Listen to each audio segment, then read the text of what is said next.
This is PRODUCIR to produce preterite forms.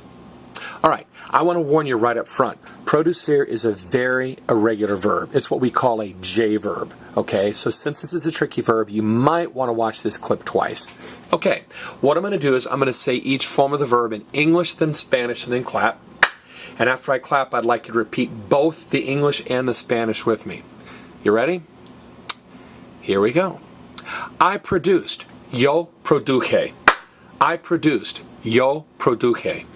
You friend produced. Tú produjiste. You friend produced. Tú produjiste. You sir produced. Usted produjo. You sir produced. Usted produjo. We produced. Nosotros produjimos. We produced. Nosotros produjimos. They produced. Ellos produjeron. They produced. Ellos produjeron. All right. The first thing that you're going to notice probably is there's this random J. And a fair and reasonable question is, Mr. Holt, why does this J just randomly appear? Well, think back to the present tense. The present tense yo form of producir is yo produzco. Everybody say yo produzco. Yo produzco. So in the present tense, the yo form just randomly has a Z stuck in there. Well, in the preterite, it doesn't have a Z in it. It has a J. And in the preterite, in the past, it is a J in all 5 forms. So it's J. Another thing you might notice is there are no accents. But Mr. Holt, I thought you said the most important chant in Spanish too is if it ends in an E, it was done by me once with an accent. If it ends in an O, it was done by Joe once with an accent. Well, this is preterite, and there are no accents. Here's the deal. Remember, if a verb is irregular in the present tense, in the preterite, there are no accents. Irregular accents. No accents in the past.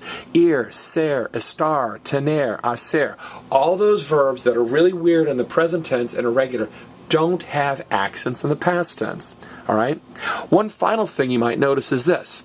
Notice it's E, I-S-T-E-O, I-M-O-S, E-R-O-N. It's not I-E-R-O-N, it's E-R-O-N, which is why I put an asterisk there. All right? Now, for really complicated rules, for really complicated reasons, in Spanish, you can never have J-I-E.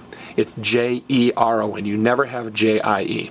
All right? Now, some of you are thinking, wow, that's really hard. It's a lot of trouble for just one word. Here's the deal. There are several verbs that follow this pattern. Everybody say usir. Usir. Verbs that end in usir, like producir, to produce, conducir, to drive, traducir, to translate, all follow the same pattern. They all have J's in the preterite. None of them have accents, and they all end in J-E-R-O-N. So conducir, to drive, follows the same pattern, and traducir, to translate, follows the same pattern. Again, this is a very tricky verb. You might want to watch the clip again. This has been PRODUCIR to produce preterite forms.